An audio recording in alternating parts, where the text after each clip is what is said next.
Hallo Engel, grüß dich. Herzlich willkommen hier im Tarot Café. So schön, dass du auch heute wieder hierher gefunden hast. Mein Name ist Kira und wie jeden Tag werden wir auch heute wieder in das Tarot schauen, in die Orakelkarten. Wir werden mal gucken, vielleicht ob es heute auch dazu kommt, die Charms nochmal extra zu befragen.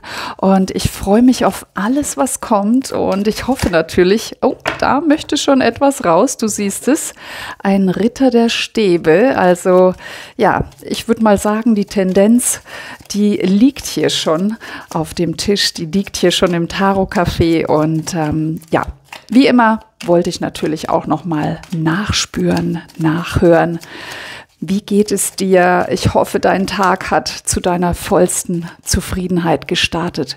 Aber ich glaube, jetzt müssen wir hier auch in die Legung starten. Also der Ritter der Stäbe, 4 der Schwerter, der Teufel, die Sonne, Ritter der Schwerter und die Königin der Münzen.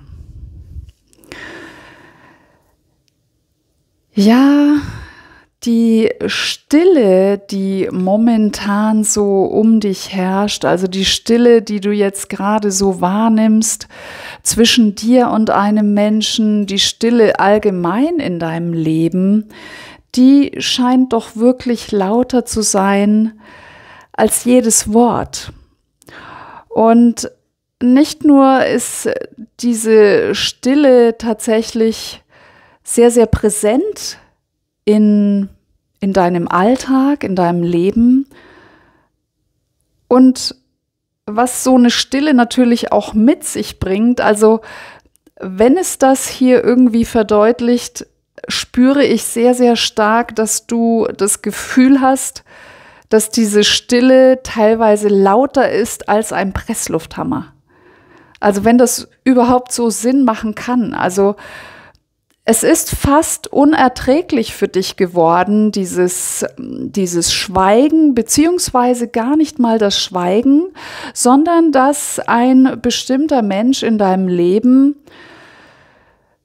vielleicht dir einfach nicht die Auskunft gibt oder diese Art zu kommunizieren mit dir pflegt, wie du es gewohnt bist von ihm. Und mir kommt hier auch sehr, sehr stark gerade rein, dass es hier sehr stark auch um das Thema Loslassen geht. Also du siehst hier sind 2 Menschen, hier ist eine Beziehung, eine Verbindung.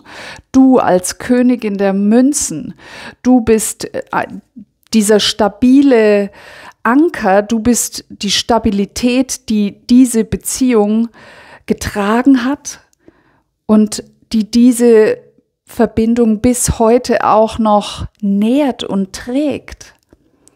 Aber wie gesagt, diese Stille, und ich bin mir ziemlich sicher, und es zeigt sich hier tatsächlich sehr, dass du dir vielleicht auch die Frage stellst, ja, ich weiß nicht, wie ich loslassen soll. Und sehr, sehr stark kommt mir hier auch rein, dass du auch weißt und dass du spürst, dass irgendwann das Festhalten, und hier kommt wieder die Karte der Teufel ins Spiel, dass diese Ketten, dass das Festhalten an einer Verbindung, an diesem Menschen, auch an einer Situation, dass das mehr schmerzt als der Abstand, der vielleicht gerade bei euch herrscht.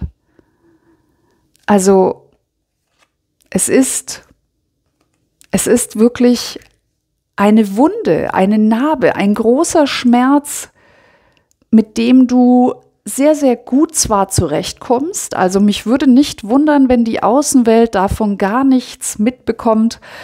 Du bist keine Frau, die sich beklagt. Du bist keine Frau, die sich unbedingt Rat sucht, weil du natürlich weißt, dass man dir vielleicht auf dem Level, auf der Ebene, wo du dich bewegst, gar nicht wirklich helfen kann. Also selbst wenn du dich jemandem anvertraust, ist es immer so, dass du spürst, hey, die andere Person kann sich gar nicht so hineinversetzen in mich. Die ist auch viel zu sehr mit sich selbst beschäftigt. Also dieses Einholen von Rat, von Hinweisen, die bekommst du eher aus der geistigen Welt. Die bekommst du eher durch Zeichen, die bekommst du nachts.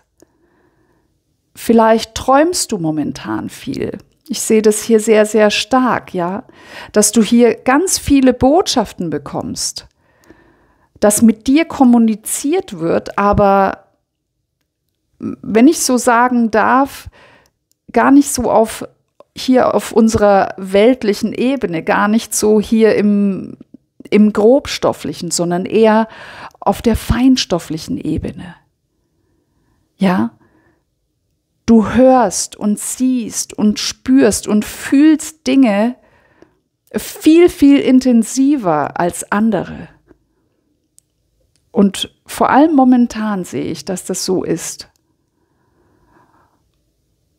Und du weißt, dass das Loslassen einer Situation oder eines Menschen, einer Person, dass das nicht durch das Wollen passiert, sondern es passiert durch das Erlauben. Und ich möchte jetzt hier einmal ganz kurz schauen, ja, wie steht es denn hier um deine Herzfrequenz? Also was geht denn gerade in dir vor? Die Orakelkarten zeigen es immer sehr, sehr genau. Und wieder einmal die Passionsblume. Wenn du hier öfter auf dem Kanal bist, dann weißt du, dass diese Passionsblume sehr, sehr oft fällt. Sie steht für Opfer, für Leiden, aber auch für Erlösung. Und genau das ist hier die Botschaft, das kann ich jetzt schon so sagen, in dieser Legung ist, es geht um das Loslassen. Und ich sehe sehr, sehr klar auch, dass du, wie gesagt, weißt, dass irgendwann dieses Festhalten einen viel, viel größeren Schmerz bringen wird als der Abstand. Und du weißt auch, und das hast du für dich selbst auch schon erkannt, dass du auch mal traurig sein darfst, ohne dich zu binden. Du darfst auch lieben, ohne zu bleiben. Und du darfst auch weiterleben. Auch wenn eine bestimmte Person nicht weiter mit dir durch das Leben geht. Ich schaue jetzt hier nochmal, wie es denn genau steht, denn ich spüre ganz, ganz stark, dass du auch für dich dieses Thema gerade, ja, dass dir das sehr, sehr stark auch hier durch den Kopf geht, ja, dass du immer wieder Szenarien, du siehst, also dieses Nachdenken über eine Situation, es fällt hier wieder die 4 der Schwerter. Das ist einfach nur ein anderes Deck, das ist aber die gleiche Karte. Wir haben hier die 3 der Stäbe. Auch dieser andere Mensch fragt sich gerade, will ich diese Person loslassen? Also respektive dich, ja? Wie soll ich das denn anstellen? Wie soll ich denn ohne diese Person weiterleben? Denn was ich von ihr will, was ich mir so vorgestellt habe unter dieser Verbindung, das ist hier dieses Szenario. Das ist hier dieses 10 der Kelche. Das heißt, ein ganz neues Kapitel schreiben mit dieser Person. Ich wollte gar nicht still sein. Ich wollte mich gar nicht zurückziehen. Das sagt sich dieser Mensch gerade. Ich hab uns beide doch hier schon gesehen. Ich habe uns beide doch schon gesehen, wie wir hier gemeinsam am Kaminfeuer, wie wir zusammen mit unserem Hund oder ja, wie wir zusammen Gassi gehen, wie wir einfach ein schönes Leben haben. Einfach ein schönes, gemütliches Leben, das wir zusammen genießen, auf dem wir aufbauen können. All das wurde dir auch zum Teil versprochen. Und dieser Mensch hatte genau das im Sinn. Doch irgendetwas ist dann zwischen euch, wie soll ich sagen, zwischen euch gefunkt oder es ist irgendetwas, eine Unstimmigkeit, vielleicht sogar ein Missverständnis, ja. Also irgendwas ist da vorgefallen, dass ihr beide jetzt so, ja, irgendwie in der Schwebe seid, ja. Ihr seid irgendwie in der Schwebe und beobachtet euch, beobachtet auch die Situation, die Verbindung an sich. Und das ist so ein bisschen, ja, jeder von euch beiden möchte vom anderen vielleicht eine Art Sicherheitsnetz. Also wo du, ja, ich sag mal, stell dir mal eine Tür vor, die aus dem, sagen wir mal, aus dem 20. Stock einfach nach außen aufgeht oder ein Fenster, ja. Ein Fenster an einem Wolkenkratzer ist kein Fenster, sondern eine Tür. Und dort gibt's keinen Balkon, dort gibt's keine Sicherheitsschranke, gar nichts. Und alles, was du dir wünschst, ist, dass dieser Mensch einfach dir die Sicherheit gibt, dass ihr gemeinsam dort an dieser Tür stehen könnt. Dass ihr gemeinsam dort stehen könnt und dass euch dort nichts passiert. Ja, du möchtest genauso wie auch er und er weiß einfach nicht, wie das gehen soll. Du möchtest, dass er ein Sicherheitsnetz aufspannt. Dass selbst wenn ihr gemeinsam, ab und zu ist es einfach mal so, da streiten wir, da gibt's Knatsch, da wollen wir mal 2 Tage den anderen nicht sehen und reden auch nicht mit dem und gehen einfach immer nur an dem vorbei und ja, irgendwann fällt man sich dann doch in die Arme und sagt, hey, ach komm, lass uns das sein, das ist doch echt kindisch, das führt doch zu nichts. Und du möchtest einfach dieses Sicherheitsnetz. Du möchtest wissen, dass dieser Mensch für dich da ist, dass er dich auffängt, dass er sein Netz vor diese Tür spannt und dass ihr vielleicht sogar, dass das wie so ein Trampolin ist, dass wenn ihr mal rausfallt aus dieser Tür, aus dem 20. Stock und das ist dann kein freier Fall, sondern da werdet ihr aufgefangen. Da fangt ihr euch gegenseitig auf und es ist vielleicht fast wie ein Trampolin, dass wenn ihr da reinspringt, ja, dann hüpft ihr und springt und habt die beste Zeit, weil ihr jedes Mal, wenn irgendwie was war, dann könnt ihr da drüber lachen. Da steht ihr drüber. Aber er hat dir dieses Gefühl in letzter Zeit einfach nicht gegeben. Und ich sehe, dass das zwischen euch mal so war. Das war auf jeden Fall mal so zwischen euch. Ich schaue jetzt mal in die Charms, denn das interessiert mich schon wirklich sehr, ob wir hier noch einen Hinweis bekommen. Ja, schreib's doch mal gerne in die Kommentare, wie das bei dir gerade so ist, ja? Hast du jemanden, der dieses Sicherheitsnetz für dich ist? Oh ja. Wie ist es? Du siehst, hier kommt die Richtung, hier kommt der Sommer und der Herbst. Jetzt bin ich sehr, sehr neugierig. Wir machen jetzt mal hier mit den Charms. Wir bekommen sogar Buchstaben. Das finde ich immer sehr, sehr gut. Ja, ui.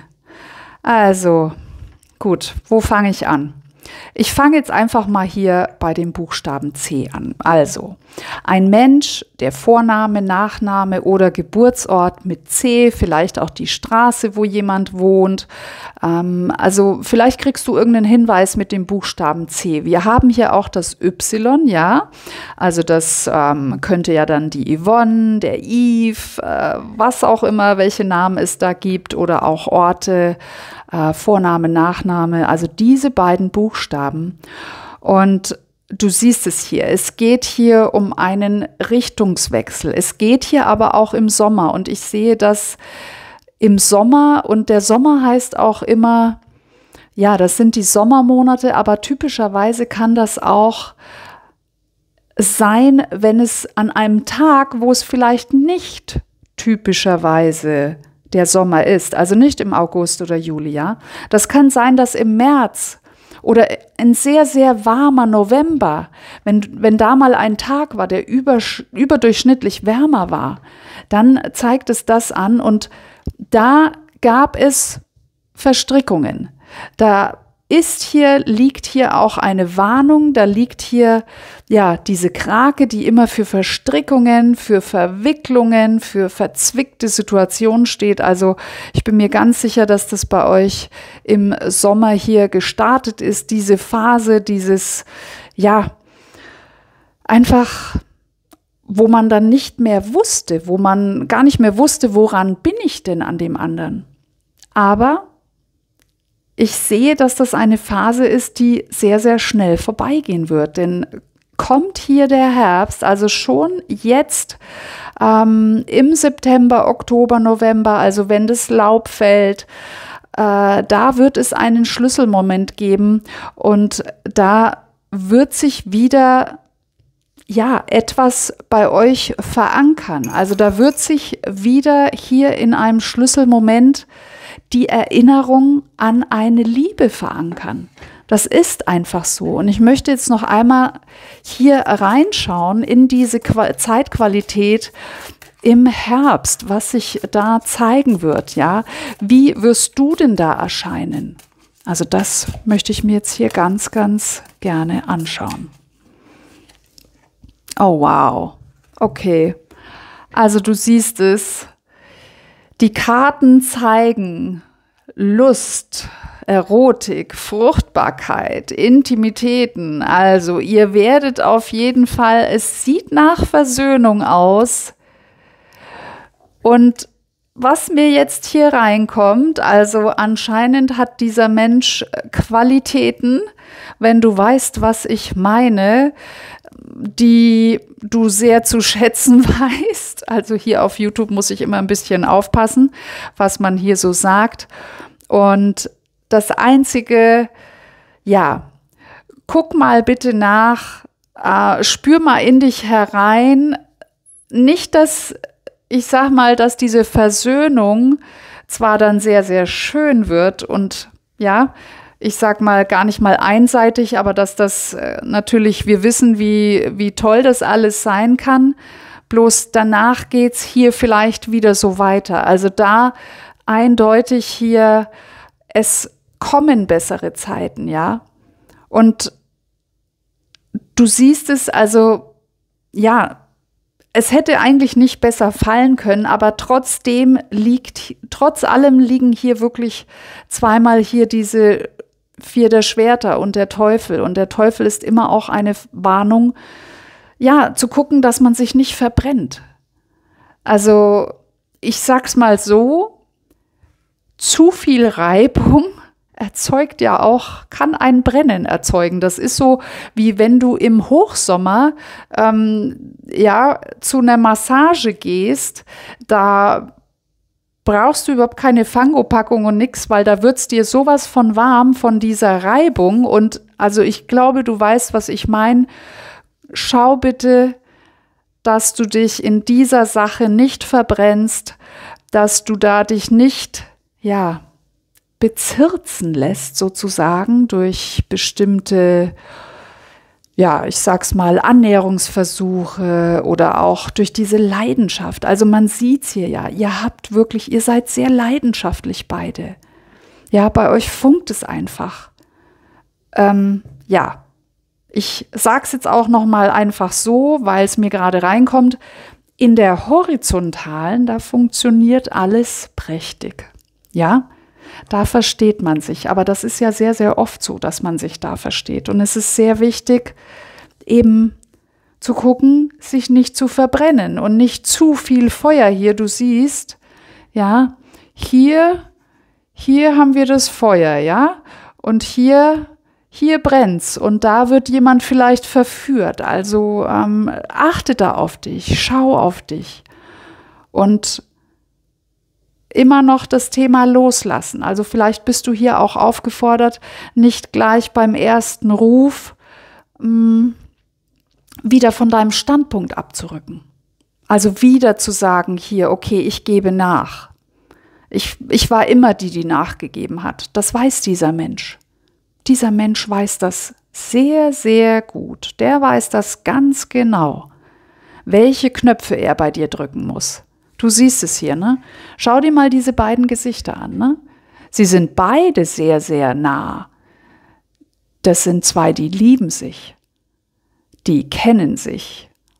Aber sie ist immer diejenige, die so ein bisschen, ja, wenn ich die Karte weiter weghalte, die ist ein bisschen, ja, doch zurückhaltender und ja, vielleicht fast ein Part inniger. Also ein schöner Ausgang, ein schöner Blick, ein schöner Richtungswechsel. Aber bleib immer bei dir.